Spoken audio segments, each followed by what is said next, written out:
ลูกนั่งลงที่ตีนมิ้วดิ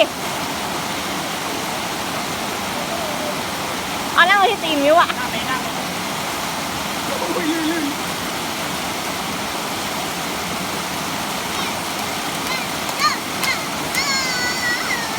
เปียกกันยันแน่เลย ในฟองน้ำอย่าลงไปมีฟ้านะ ให้ลูกนั่งดิ ครับ นั่งตรงนั้นแหละ มีอะไรบ้าง ไม่มี นั่งได้บนพื้นหิน นั่งว้าว ตัว มันไม่มีอะไรลูก เมื่อก่อนน้ำเยอะกว่านี้ เมื่อก่อนน้ำเยอะกว่านี้ เ